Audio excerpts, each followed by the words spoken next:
So my name's Sam Barnard. I'm one of paediatric diabetes specialist nurses from Calderdale and Huddersfield Trust. So I'm just going to be talking about exercise and managing glucose levels and the kind of trial and error situation that you get with that. Cool. Before you go, we've got some questions to ask you, like we have done everybody else. I'm nervous about this. Do you want to go first, Amanda? I have a dodgy question. I'm very sorry. What is your view on speedos? What is there not to like about speedos? Obviously, I'm pro speedo. You're pro speedo. Yeah. Love it. Yeah, and I would take it one further and go into the mankini. Yeah. I'll tell you a little story though. Last time we went on holiday with my wife's family, and me and the father-in-law took mankinis with us, and then when we got there we completely bottled it. We could not put them on, so we ended up chucking them in the bin and just saying, right, yeah, no, forget that. Okay, my question is, we know that you also have type 1. Yeah. And I know we worked out the other day in the Team 101 group chat that you have quite strong views about flavours of glucose juice. So Our second question to you is, what's your preferred flavour of Jelly Baby?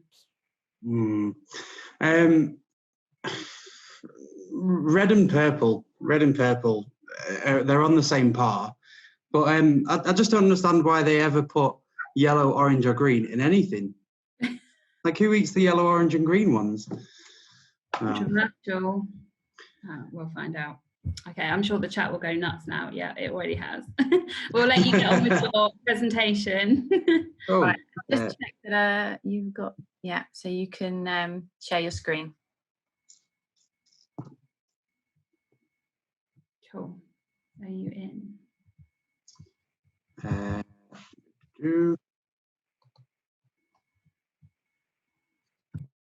Cool. Okay. Can you see my screen there? Yeah, we can see. Yeah, wicked. All right. So I'm going to just cover kind of the three main types of exercise. So we're going to be talking about anaerobic, aerobic, and mixed exercises. And the way we're going to tackle it is to try and ask 3 questions about each one and answer those questions. And because I've only got kind of 15 minutes, I'm going to fling through it as quick as I can. And we're never going to hit every topic around exercise because it's just such a huge thing, but we're going to try and cover most of it. So the way we're going to do it is look at what is the exercise, what is the type of exercise going to do to your blood glucose level, and then how can you combat this exercise. So if you can get into the habit of asking yourself some pre-exercise questions, and not everyone needs to ask all of these questions of themselves, but if you can get into the habit of asking questions what's happening pre-exercise, then it puts you in a good stead and means that you can just crack on and enjoy your exercise and not have to worry about your diabetes side of things as much. So what is your current blood sugar? What type of exercise are you doing? How long are you going to be doing the exercise for? Is it going to be light, moderate or heavy exercise? And are you going to be able to stop halfway and reassess your blood glucose levels? And how much insulin do you already have on board? So we'll start with anaerobic exercise. So this is things like weightlifting, sprinting, and high intensity training. And quite simply, these are all going to push your blood sugars up. And the reason for that is because you're stimulating hormones in your body, which also then go on to stimulate the liver to release glucose. And that's why you get that rise in glucose level. So there's quite a few ways that you can tackle the anaerobic exercise and blood sugars. So you can aim for a pre-exercise blood sugar of about 6 to 8 millimoles. Now, I've put some stars there because some days we just don't hit that target range, and that's absolutely fine. That's not a big deal. But that's a target for you to try and get to that 6 to 8 millimoles. For me, that's quite a big deal. So I do strongman training, and if I'm going to hit a max rep, I need to try and be in that 6 to 8 millimoles to make sure I've got that all the power that I have. Think about using a pre-correction dose of your fast-acting insulin. So start with a small dose and increase it using your post-exercise blood sugar as the variant. So to put it simply, what that means is if your blood sugar rises post-exercise and it's too high, then you need a bigger correction dose to start with. If your blood sugar drops mid or post-exercise, then you need less of a correction dose. If you use pump therapy, what you can do is think about how increasing your temporary basal. So a good place to start with that is to use about plus 20%. But the main key to using temporary basal rates is to try and set it so it's at least 30 to 60 minutes prior to the exercise, so that it's kicking in and working when you need it. And like I said, starting with about 20% increment is a good place to start, but a lot of people will find that they'll use 40, 50, 60%. And the main key to achieving good glucose control during anaerobic exercise is to make sure that you're checking your blood sugar pre, during, post, and you're recording all of that data down. And then the main thing is looking through and reviewing it and looking out for patterns and what you can see and what you can change for the next time you do it. So post anaerobic exercise, so you'll have used up a lot of your glucose stores while you've been exercising, so it's really, really important that you try and have a snack or you're eating within an hour. If you're not planning on having your meal, then try and have a small snack that's got some carbs and some protein in there as well. And you may find that your blood glucose levels are going to be lower for the next 24 hours, especially if you're new to that type of exercise and you've really worked on muscles that you haven't used before. And for this, you could try a reduction in your meal boluses. So through the evening, if you want to reduce that insulin just a little bit, again, 20% is a good place to start. Or if you're on a pump, you can reduce your basal rate overnight. I know there's a lot of talk about reducing your long-acting insulin if you're on pens. In our service, we don't tend to do that. We like to keep it as like a stable base, but by all means, like, try it. There's no hard and fast rule for any of this exercise stuff. So it's about working out what works properly for you, really. So there's quite a lot of stuff we talked about there in anaerobic exercise. So just a little recap. So pre-correction dose, observe for your rising glucose during the exercise, and then observe for dropping glucose post-exercise and adjust your basal or your bolus to match it. And again, the key to it is to check pre, during, and post-exercise. And just to kind of go a bit further into that post-exercise bit, post-exercise isn't just when you finish that exercise, it's kind of up to 8-12 hours after that. So moving on to aerobic exercise. So this is things like walking, running, swimming, cycling, and these are all just going to simply push your blood sugar down. So because your body is working that little bit harder than it would be if you were resting, you're now using more glucose from your muscles. So you need to just make sure that you have something on board to counteract that as well. And because you haven't got the fight or flight hormones that we're producing in anaerobic exercise, then your liver doesn't get stimulated to release that glucose out. So that's why you don't get that rise that you do get from anaerobic exercise. So combating aerobic exercise. So if you're on injections, then there's a few things you can try. So you can reduce your meal bolus for the meal that you do before you start the exercise. And you'd start your exercise with a slightly elevated glucose level. But the important bit with that bit is that your meal tends to need to be within about 2 to 3 hours for that to work properly. Try a 20% reduction to start. So that's with that meal bolus beforehand. Or you could try a small high glycemic index snack to raise your glucose levels slightly. And that also just gives you that energy for your exercise as well. If you're on a pump, again, using that temporary basal rate, so a minus 20% for the duration of the exercise, again, that's really, really a starting point. For me, if I do aerobic exercise, I need like minus 50, minus 60%, but it's better to start lower and get it right and then increase it than just do it way too much and then feel rubbish during exercise. And again, the key to success around those temporary basal rates is to try and start them about 30 to 60 minutes prior to the exercise. And again, the key, like we spoke about before, checking your blood sugar pre, during, and post-exercise, record it and review it. So here's a really handy tool for managing your intake around aerobic exercise. So this is just a tool, and it absolutely doesn't work for everyone. It doesn't work for me at all, but it is a good kind of starting guide for people to tweak and use. I'll put my guide on Twitter for what I do with different types of exercise. So I just have an Excel spreadsheet, and I have a list down the side of the exercise that I do and what I've had to do before, during, after, and post. So mixed exercise. So this is things like rugby, football, tennis, all the kind of sporty kind of things. So this is where you're going to be doing some anaerobic exercise, some aerobic exercise. And quite simply, we don't really know what's going to happen to your blood sugar during that exercise. That's kind of for you to work out with your team, but the only way for your team to help you with that bit is to try and document everything that you're doing. So staying with those key bits, so pre, during, and post exercise blood sugars. And we're going to talk about spontaneous exercise as well. So there's no hard and fast rule for it, really. It's about working out what your body needs in that exercise. So a huge help for mixed exercise is to use either continuous glucose monitoring or flash glucose monitoring. And a lot of the time, diabetes teams can help you with this, or at least give you some advice of the types of CGM and flash glucose monitoring that are available. And this really, really requires a willingness for you guys to improve your blood sugar control for the next time you partake in that activity. So we'll briefly cover spontaneous exercise. And quite simply, I mean, healthcare professionals don't really talk about spontaneous exercise enough. And it is difficult, especially when you're growing up with diabetes and you have all these other things to do. So there's no easy answer for it. There's a couple of things you can try.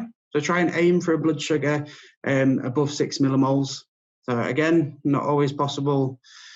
So if you're on a pump, you can think about taking your pump off during exercise. It doesn't work for everyone, but what it can do is reduce the chance of you having that hypo. But the big thing, make sure you put it back on. And then you also need to think about that basal that you've missed. So if you've had an hour off your pump and you stick it back on, that's an hour's worth of insulin that you've not had. And then you're probably going to see a rise afterwards. So it might be that you just need to bolus that bit that you've missed. And blood glucose levels can rise or drop during spontaneous exercise. So just keep some glucose handy, whether it's in your pocket, whether it's on the side, wherever. If you've been drinking alcohol, you're more likely to have a hypo as well. So it's just worth taking into consideration. So I've been a rugby player for years, and I played prop forward for one of local teams. And it took me years and years and years to finally work out what my routine was pre-game, to make sure that I had the energy, had the right amount of glucose on board, had the right amount of insulin, all the rest of it. And in no way am I saying that this is going to work for everyone. I'm just kind of sharing examples of what I do. So generally our games will start at about 3 o'clock in the afternoon. And I'll be checking glucose levels regularly through the morning. I'll correct if I need to, but I'll snack if my blood sugar's about 4 to 5, because I don't want to start the day by having a hypo already. And I'll be generally eating higher glycemic index carbohydrates through the morning so that I haven't got something stodgy sat in my stomach and absorbing. So pre-warm-up, I check glucose level, correct if I'm high, and then I'll eat about 35 grams of lower glycemic index carbs. So I've got some energy absorbing over a longer period of time, and I'll have a full bolus with that. If I'm hypo, then I'll treat and follow with 20 grams of carbs without insulin. So there's about a 30 to 45 minute warm up, and I keep my pump on for this. So I've always got that background going through as well.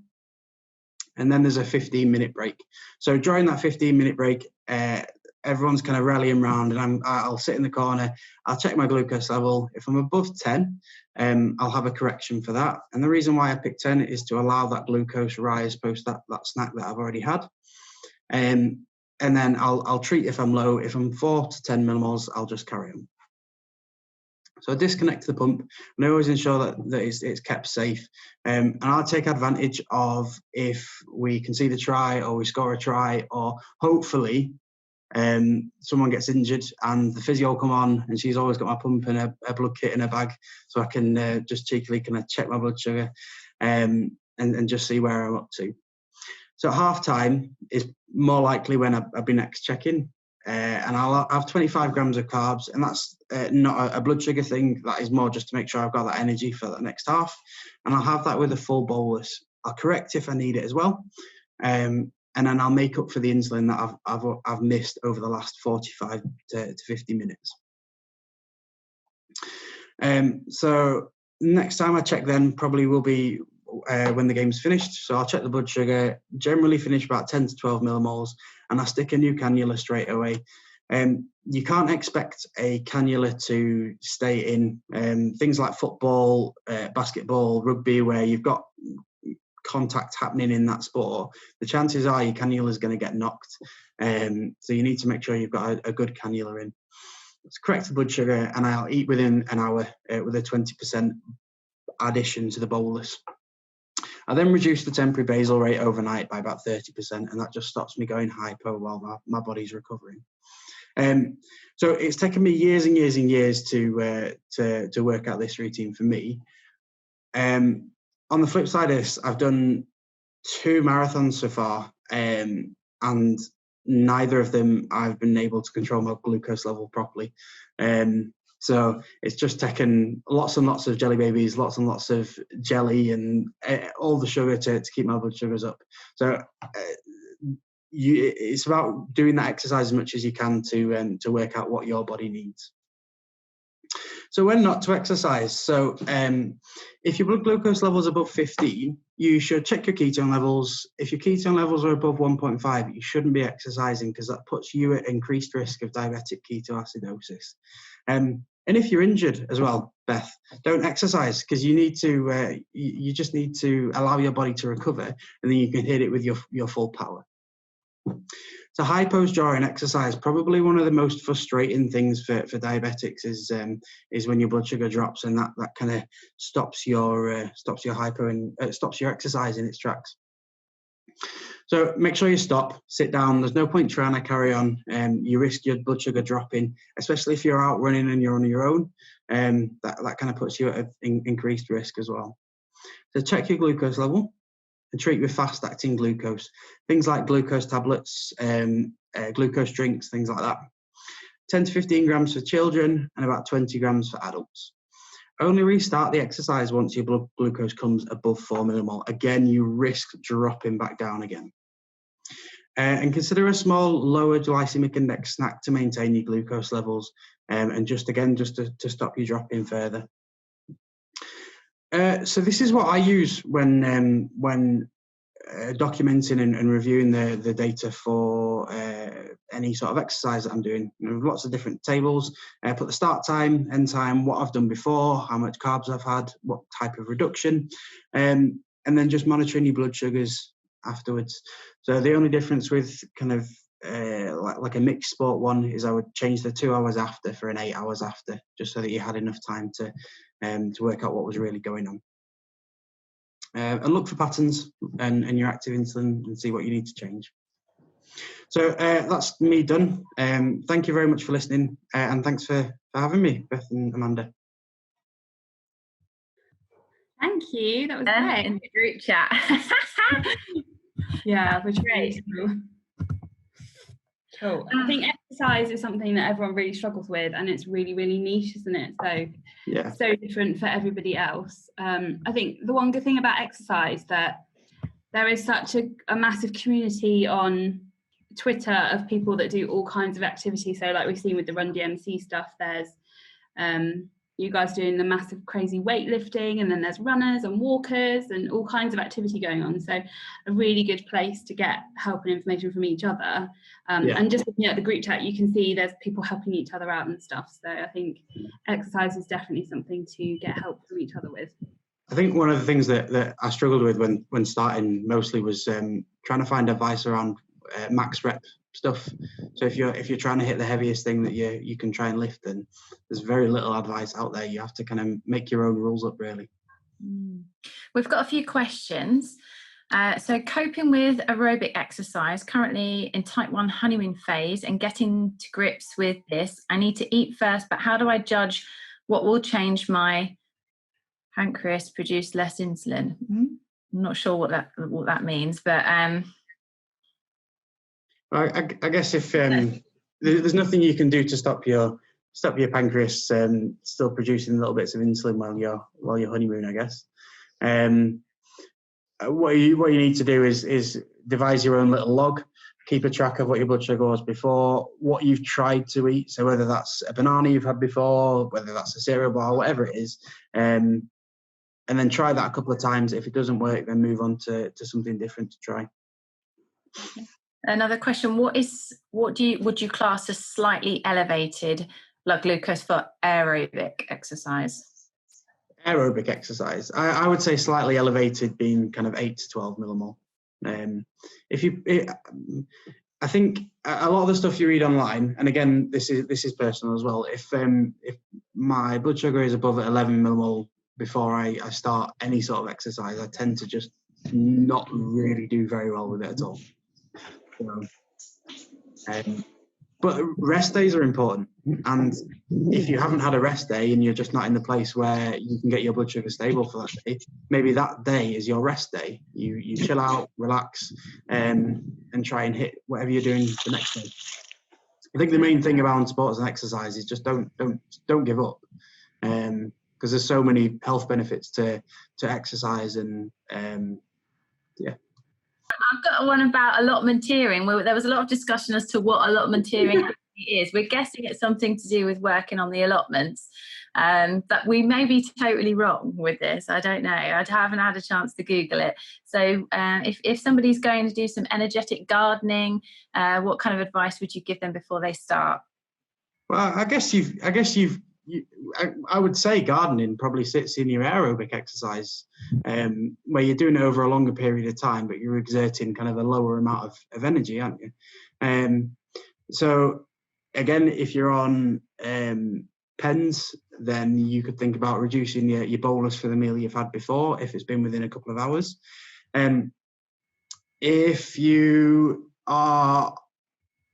If you've not eaten within the couple of hours before that, you could just think about having kind of small snacks through it, just to make sure your blood sugar's not dropping. And if you're on a pump, a reduction in temporary basal. I'd say for something like gardening, I'm not a keen gardener at all, so this is a bit of a guess, but I would suggest reducing your temporary basal by 20-30% over the period of time that you're gardening for. Yeah.